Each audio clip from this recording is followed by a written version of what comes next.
کله چې دوستان راشي د هغوی راتګ ما دپاره د خوشحالۍ زیری خو چې کله ځي ما نه خوشحالي وي چې په تحفه کې راته غم پرېږدي. نو زما په ژوند کې یوه ترخه خاطره دا هم وه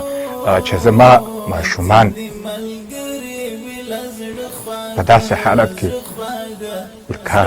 د مرغۍ نه چې بچی ونیسي او هغه مرغۍ خپلې وزرې په ځمکه وي کیږي لکه ته خواږه کم کم پیدا کیږي لکه ته خواږه هو ځینې ملګري بلا زړه خواږه زړه خواږه.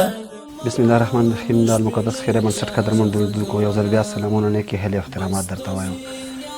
قدرمنو دوستانو، عالمان بلې شمې دي، عالمان د دین وارثان دي، عالمان هغه څوک دي چې ټولنه د اصلاح طرف ته رابلي. که عالمان نه وای نو خدای خبر چې دا ټولنه د دې ټولنې دغه مخلوق په کوم طرف ته روان وای. نن یو ځل بیا داسې یو شخص د لیدلو دپاره راغلی یم قدرمنو دوستانو چې د دې شخص په اړه که تر د سبا پورې هم خبرې وشي نو کمې دي، ځکه چې همیشه یې د دین دپاره خپل تور ویښتان سپین کړل، همیشه د ده په برکت باندې ډېرو کورونو ته رڼا ورننوتلې ده. خو اوس وخت کې د الله رب العزت له طرفه یو امتحان ورباندې راغلی او څه موده کېږي چې په ټپي حالت کې په کور پروت دی. نو راځم او د مولوي صاحب سره خبرې کوم او مولوي صاحب دغه خبرې په تاسې اورم چې د کوم وخت نه را په دې خوا دی ټپي شو، څنګه ټپي شو، چېرته وړل شوی، دغه ټول حال را سره تر اخره واورئ. السلام علیکم ورحمت الله وبرکاتو. محترم نصیب جان صاحب او هغه ملګري چې تا سره دي ډېر شکرګزار یم چې د الله جل جلاله په رحم او کرم زما د دې غریب ټاټوبي پورې تاسو د ډېر لرې ځای نه قدمونه راواخیستو او د قدر وړ یاستئ او په دې باندې زه د الله جل جلاله شکرګزار یم چې د یتیم ملک دپاره کوم د کونډو تعداد چې د 5.5 لاکو په تعداد کې رسي ګرځئ او د هغوی هغه اصلي چهره چې د معاشرې ته وړاندې کوئ. بلخ ټول د خاطراتو نه ډک ډک ملک دی او په دې شکر دی چې تاسو د الله جل جلاله په رحم او کرم د دغه یتیمانو هغه اصلي چهره چې د معاشرې ته وړاندې کوئ. زه هم د هغه ورونو د جملې نه یم چې تقریبا 2 میاشتې برسره یو کال د کټ میلمه یم او که تر رښتیا ووایم ګرځېدلی سړی و. معذرت په دې خبره باندې غواړم چې کله یو ګرځېدلی سړی د کټ میلمه شي په خبرو کې کله کله کې د هغه سترګو او ترستوني د اوښو قافله راشي نو په خبرو کې طبعا لاندېوالی باندېوالی راځي. د هغې معذرت غواړم. د قدر وړ یاستئ زما قدرمن. دا کله چې دوستان راشي د هغوی راتګ ما دپاره د خوشحالۍ زیری خو چې کله ځي ما نه خوشحالي وي چې په تحفه کې راته غم پرېږدي.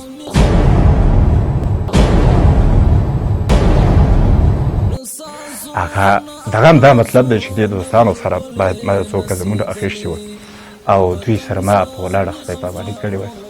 خو په دې حالت هم د الله ډېر شکرګزار دی. لکه تا راته د یو ځل حالت بیان کړه چې د هغه لاسونه نو الحمدلله زما خو لاسونه شته. الله جل جلاله ډېر مهربانه ذات دی. زما په خاطراتو کې دا خبره وه چې د حجرې په شا باندې شمسي شیشې ایښې وه د هغې د اصلاح په خاطر باندې چې مېلمانه به راتله د شمسي په شیشه باندې د یوې ونې د څانګې سوری راته ومه غوښته چې دغه څانګه غوڅه کړم نو د هغې په خاطر باندې د حجرې تر شا وختمه. خو چې کله م هغه ونه د حجرې طرف ته راکش کړه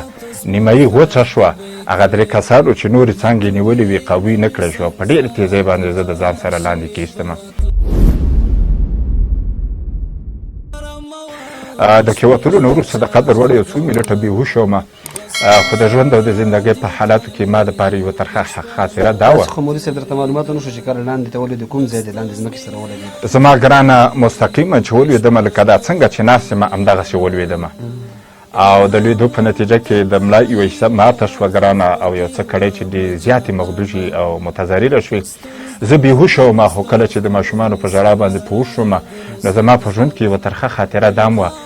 چې زما ماشومان په داسې حالت کې لکه د مرغۍ نه چې بچی ونیسي او هغه مرغۍ خپلې وزرې په ځمکه وي. د دې ماشومانو دا مطلب و چې باید چې مرګی زموږ دپاره زموږ پلار راپرېږدي. هغه الله جل جلاله توفیق راکړه دوی ته به ډاډګیرنه ورکړه. ما سره په دې وخت یو بل غم شو. هغه غم دا و چې زما یوه ضعیفه مور هغې په غم کې شومه چې ذات سینه چې زما د حادثې په وجه باندې هغه تکلیف ورته ورسي او دا زما دپاره جنت دروازه ده جنت دروازه په ما رابنده نه شي خو الحمدلله د اسلام برکتو زما ګرانه چې د هغې زړه ښه قوي و او ما ته وی چې بچیا واړه په دې وجه باندې ژاړي چې ته خبرې نه کوي ما هغوی ته زما ګرانه مطلب دی چې د هغه وس موافق هغه خپله چې وه زړورتیا او مطلب دی چې ډاډ ورکړه نو مختصر به دا خبره وکړم الله پاک زموږ په دنیا او آخرت کې بې دوستانو مه کړ موټر یې راوسته او کله چې په موټر کې سیټ برابر کړی شو نو دوستانو زما دا پښې چې وې په سیټ بوټ واچولې خو د ژوند بله سخته خاطره دا وه چې د سیټ بوټ نه دا پښې کته راګوزارېدې فقط زما د پښو حیثیت ګرانه داسې ورکه دا ټوټه چې ملګرو څو ځلې دا کار تکرار کړ خو ما ورته وویل چې خیر پروا نه کوي دا د الله جل جلاله حکم فیصله ده زموږ قبوله ده د لارې په اوږدو کې مې زما ګرانه چې د درد د کمېدو په خاطر انجکشن ولګوله خو د هغې انجکشن دا حیثیت و لکه د سیلاب په مخ کې چې مطلب د شګو دیوال جوړ کړي خو به هر حالت باندې سپینو تعمیراتو ته ورسېدو ډاکټر صاحبانو نظر ورکړو چې د ده د علاج حیثیت زموږ د حیثیت نه اوچت دی نو ګرانه د مجبورۍ په وجه باندې بیا چې وکړه نه صحت عامې له لاړو هلته د ملا اکسرې چې مو ایستې امارې چې مو ایستې نو د ملا څه حصې چې وې ماتې وي نو فقط د ډاکټر صاحبانو د هغه وینا موافق د کابل نه یو 400 روپو څخه راووخته ګرانه هغه په ملا کې نټو بوټ کړی شو اوس الحمدلله د الله پاک نه زیات شکرګزار یم که دا پښې زما د تګ حرکت وکاندې نو الله جل جلاله د رحم او کرم وکړه او سلامه په ځای ده خو لکه مخکې مې وویلې چې کله کله کې د دوستانو سره د خبرو اترو په وخت کې د انسان طبعا د انسان د ضعف او د کمزورۍ په وجه باندې څه وقفه راځي نو خپلې خبرې به په همدې کې راونغاړم چې 4 میاشتې د کور د نورو همکارانو په واسطه باندې به زه اړول کېدم راول کېدم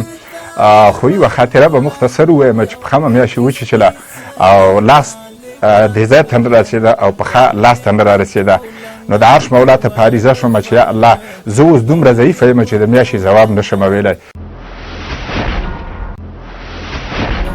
خو الله پاک د انسانانو مشکل حل کوي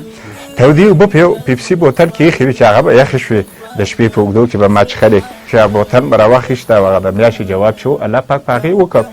بیا مې د الله جل جلاله په وړاندې عریضه وکړه چې الله پاکه په ما انسانان په عذاب مه کړې او کله چې زه په اړه خاوړم ما له د هغې توفیق راکړي الحمدلله اوس د کېناستلو توفیق الله جل جلاله راکړی دی او په اړخ د اوښتو فقط دومره خبره پاتې ده چې د عرش مولا مهربانه شي او د پښې حرکت وکړه تر څو پورې راغلو دوستانو سره زه په ولاړه باندې خدای پاماني وکړم او د هغوی هغه عزت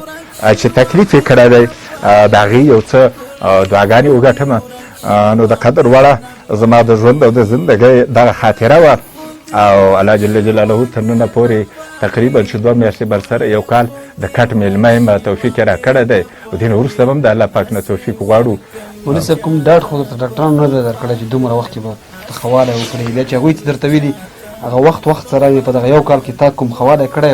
که پښې په هماغه زاړه الحمدلله د الله غټ شکر ګزار یم چې په ابتدایي حالاتو کې د نامن لاندې چې کنه د بدن حرکت نه و او بیا تر زنګنونو راورسېد او زنګنونو نه وروسته الحمدلله تر خنګرو راورسېد خو خنګرو نه لاندې خپې تر اوسه پورې د مزل کولو انډیوالي یا دوستي را سره نه ده کړې تر اوسه پورې د کمزورتیا په طرف باندې روانې دي نو داسې یو مرض نشته چې الله جل جلاله د هغې علاج نه یې پیدا کړی خو فقط افغانستان بېوسه ملک دی نه که سړی داسې پاکستان طرف ته د الله جل جلاله په مهربانۍ لاړ شي او هلته کسرې وباسي چې طبعا دا د پښې دا حرکت ولې نشته ګرانه دا زما پښې پنجې چې دي دا نه راوچتېږي داسې او دویم چې دی دا پښې ګوتې حرکت نه کا کله کې چې دا حرکت وکړه په ځمکه ولګي د هغې نه وروسته انسان د الله پاک مهربانۍ کولی شي چې یو قدم په وقفې حالت دا د دواړو پښو هغی خو مهمه خبره دا ده چې دا پنجې ولې نه راوچتېږي او د ګوتو حرکت ولې نشته د پښو سوی چې دی هغه بیخي زیات دی او مطلب دا دی چې کله په دې خپله دغه کې ودرېږم چارخانه کې نو په دې چارخانه کې یو ساعت درېدلی خو په دې بدن باندې لړزه راشي او د هغه لړزې دا مطلب چې زه بېرته کښېنم نه که داسې دارو په خیر سره میلاو شي چې زما د دې پښو دومره قوت پیدا شي چې دا نور بدن برداشت کړی شي او دا لړزې ورکه شي نو دا به انشاءالله تعالی چې بده خبره نه او دا په امکاناتو باندې شي نو د عرش مولا دا مهربانه شي چې زما دپاره دغسې امکانات الله پاک تیار کړم دی او اصلا اوم خو د حادثه راته په ګورکو کې ورسېده خو چون کې هغه ځای ګرم و نو د هغې ګرموالي په وجه باندې ما ته زما په شا کې او د شا په نورو حصو کې د بستري زخمونه پیدا شو. هغه زخمونه د قدر وړه چې وو د ګرمۍ په موسم کې نښه کېده نو مجبوریت وجه وه چې زه اوس الحمدلله دلته راغلی یم او پېښې ته راغلی یم ګرانو. پیغام مې ورونو ته داسې دی چې هغه ملګري چې د الله جل جلاله په رضا مخکې زما څه مدد او کومک کړی دی اوس به یو داسې ملک ته چې هغه څه نه څه پرمختګ ملک لرونکی ملک او هغه له زه مطلب د الله جل جلاله په مدد باندې د کوم شتمنو ورونو په مشوره باندې بوتلی شمه هلته کسري ویستلی شي او دا وجه معلومه کړی شي چې د پښو باندې د هوایي برېښن او لړزه ولې راځي او مطلب دا دی چې قدم ولې نشم اوچتولی. نو د دې امکاناتو ته ضرورت دی او د افغانانو مالي امکانات زما غوندې سړي هغه ځکه کمزوري چې اوسه پورې ما الحمدلله د امامت وظیفه وه او ډېر ښایسته ژوند الله راکړی خو چونکې اوس زندګي ژوند داسې شو چې هغه د حیثیت نه اوچته خبره شوه نو که ورونه د الله جل جلاله په رحم او کرم مدد وکړه او زما پاکستان ته انتقال وشو نو انشاءالله تعالی چې زه په خپل بدن کې څه داسې علامې وینم چې الله جل جلاله به د الله پاک په رحم باندې ما روح کاندي او الله پاک مهربانه ذات دی ګرانه او هغه ډېر د بخښنې والا ذات دی. قدرمنو دوستانو د مولوي صاحب خبرې تاسې واورېدې او په خبرو کې تاسو د سر نه تر اخره هغه کیسه واورېده د ده په اوسني تکلیف باندې هم تاسې پوه شوئ. په ټولو شتمنو باندې غږ کوو چې د مولوي صاحب لپاره را سره په شریکه مرسته وکړئ کومک وکړئ ځکه دا عالم دی او عالمان مزدوري نشي کولی دوی به له کومه ځایه دومره پیسې کړي چې دی ورباندې د ځان علاج وکړي او هکې په ټولو مسلمانانو باندې او بیا په ټولو مقتدیانو باندې څومره ملګري چې مولوي صاحب پېژنئ چې بې هېواده بهر یاستئ که په هېواد کې دننه یې د مولوي صاحب دپاره را سره مرسته وکړئ او د دین دغه بله شمه چې دا را سره ژوندی وساتئ ځکه چې د عالمانو برکت دی چې په ډېرو کورونو کې نن اصلاح راغلی ده په ډېرو خلکو کې اصلاح راغلی ده او دغه زموږ او ستاسو د زندګۍ کړه وړه چې دي دا چې موږ د اسلام په طریقه باندې څومره هم کوو دا د عالمانو برکت دی نو د دې دپاره را سره په شریکه ټول ډېره مرسته وکړئ. ډېره زیاته مننه. بنا د لښکر د باري سوال کوي او ژاړي